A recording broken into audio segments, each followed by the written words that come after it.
Heal Yesterday's Trauma is the first book in a series of 3 on how to find your inner happiness.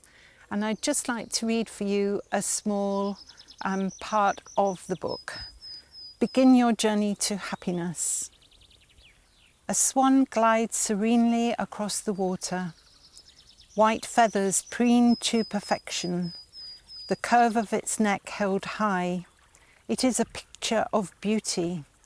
Yet under the water, the view is very different. Large, webbed feet on stumpy black legs work like pistons in a steam engine. It requires a massive amount of energy beneath the surface to make it look so easy from above. I've met many swan-like people. From above, everything looks good, sometimes amazingly good. Yet hidden from sight is a pool of sadness, anger, shame, or anxiety.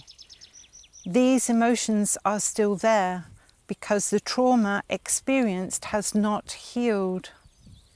We imagine such trauma as something terrible, horrific, or sickening. Sadly, often it is, but not always. Small traumas in childhood inflicted by an absent-minded or troubled parent can affect the adult we become. Likewise, uncomfortable, unjust or humiliating events in adulthood can dwell in the psyche long after they happen. Under the surface emotions can be triggered when we are reminded of an earlier traumatic event.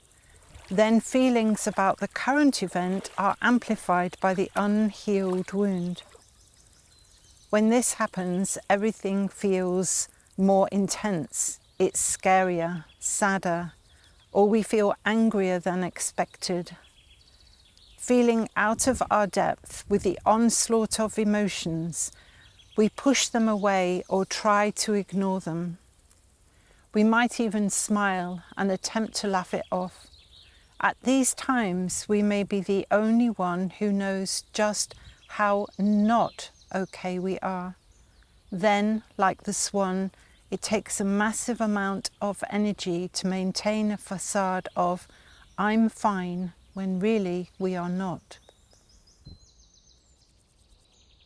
Heal Yesterday's Trauma explores many difficulties that we all occasionally experience, like anger, heartache, pain, anxiety, humiliation, and grief. These emotions are rarely spoken about, so it's not widely known how to process and release them. My book dives into the depths, showing you how to let go, be free of old pain, and find your inner happiness.